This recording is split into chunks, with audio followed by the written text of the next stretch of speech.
Variety മുറുക്കുമായിട്ടാണ് വന്നിരിക്കുന്നത്. നിങ്ങൾ എൻ്റെ ചാനൽ ആദ്യമായിട്ട് കാണുകയാണെങ്കിൽ സബ്സ്ക്രൈബ് ചെയ്യാത്തവർ പ്ലീസ് സബ്സ്ക്രൈബ് ചെയ്യണം. പിന്നെ ഈ 250 ml ഒരു കപ്പ് ഗോതമ്പ് പൊടി വെച്ചിട്ട് എനിക്ക് ഇങ്ങനത്തെ ഷേപ്പിൽ ഒരു 14 മുറുക്ക് കിട്ടിയിട്ടുണ്ട്. അപ്പോൾ വെറുതെ വീട്ടിലിരിക്കുമ്പോൾ ഇതൊന്ന് ട്രൈ ചെയ്ത് നോക്കിയിട്ട് എനിക്ക് കമൻറ്റ്സ് അറിയിക്കണേ. അപ്പോൾ അതെങ്ങനെയാണ് ഉണ്ടാക്കണം, അതിൻ്റെ ഇൻഗ്രീഡിയൻസ് എന്തൊക്കെയാണെന്ന് പറയാം.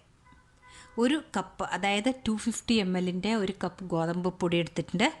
1 tablespoon butter, 1 tablespoon ഉഴുന്നുപൊടി, പിന്നെ ജീരകം ഒരു 1/2 ടീസ്പൂണ്, മുളക് പൊടി 1 ടീസ്പൂണ്, മഞ്ഞൾപ്പൊടി 1/2 ടീസ്പൂണ്, പിന്നെ ഉപ്പ് പാകത്തിന്. ഇതാണ് ഇതിന് വേണ്ട ഇൻഗ്രീഡിയൻസ്. അപ്പോൾ അതെങ്ങനെയാണ് ഉണ്ടാക്കാൻ പോണതെന്ന് നോക്കാം. ആദ്യമായിട്ട് ഈ ഗോതമ്പ് പൊടി നല്ല ഒരു വെള്ള തുണിയിൽ ഒന്ന് ആവിയിൽ വെച്ചെടുക്കാം. നമുക്ക് നമ്മൾ പുട്ടൊക്കെ വെക്കണ മാതിരി ഇങ്ങനെ തുണിയിലാക്കിയിട്ട് ഇഡ്ഡലിത്തട്ടിൽ വെച്ച് കൊടുക്കുക. ഗോതമ്പ് പൊടി ആ തുണിയിലാക്കിയിട്ട് ഇഡ്ഡലിത്തട്ടിൽ വെച്ച് കൊടുത്തിട്ടുണ്ട്. ഇത് നമുക്ക് ഒരു 10-15 മിനിറ്റോളം ഇതൊന്ന് വേവട്ടെ. 15 മിനിറ്റിന് ശേഷം എടുത്ത മാവാണ്. ഇതിപ്പോൾ കുറച്ച് കട്ടിയായിട്ടുണ്ടാവും. ഇതൊന്ന് മിക്സിയിലൊന്ന് പൊടിച്ചെടുക്കണം. ഇതങ്ങനെയുണ്ട്. ഇപ്പോൾ ഗോതമ്പ് പൊടി ആവിയിൽ വെച്ചത് ഇങ്ങനെ പൊടിച്ചെടുത്തിട്ടുണ്ട്. പൊടിക്കുക പറഞ്ഞാൽ ഒന്ന് തിരിച്ചെടുത്താൽ മതി. കണ്ടോ?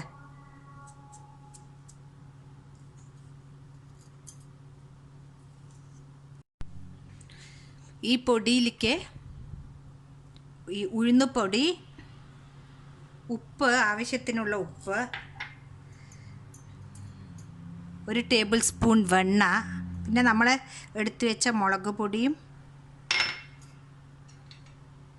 ജീരകം, മുളക് പൊടി, മഞ്ഞൾപ്പൊടി. ഇനി ഇത് വെള്ളവും ചേർത്തിട്ട് നല്ലപോലെ ഒന്ന് കുഴയ്ക്കുക.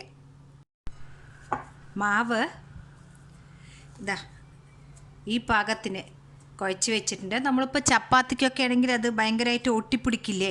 ഇതിപ്പോൾ വെന്തത് കൊണ്ട് പശയില്ലേ അതിന്. ഇനി നമുക്ക് ഈ മുറുക്കിൻ്റെ അച്ചിൽ ഇത് പിഴിഞ്ഞെടുക്കാം.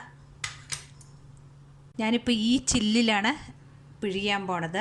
തുണിയിലും പിഴിഞ്ഞു കൊടുക്കുന്നുണ്ട്. അപ്പോൾ നമുക്ക് വേഗം എണ്ണയിൽ എടുത്തിടാമല്ലോ.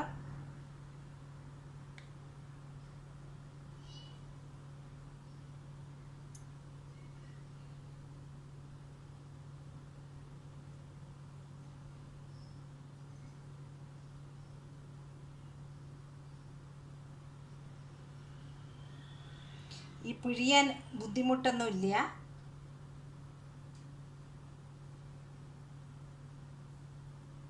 എന്നിട്ട് മുറുക്കൊന്നിങ്ങനെ ചേർത്തി കൊടുക്കുക. നമുക്കിങ്ങനെ എല്ലാം പിഴിഞ്ഞെടുക്കുക. മുറുക്ക് കുറച്ചെണ്ണം ഈ തുണിയിൽ ഇങ്ങനെ പിഴിഞ്ഞ് വെച്ചിട്ടുണ്ട്. ഇത് നമുക്ക് എണ്ണയിലിട്ടിട്ട് എടുക്കാം.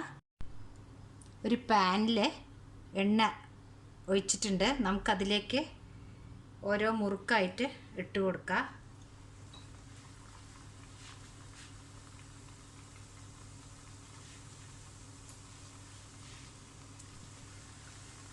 തുണിയിലായതുകൊണ്ട് നമുക്ക് കയ്യിലേ എടുക്കാം.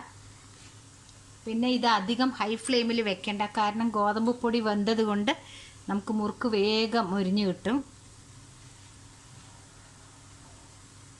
ഇത് നമുക്ക് എണ്ണയിൽ നിന്ന് എടുക്കാം.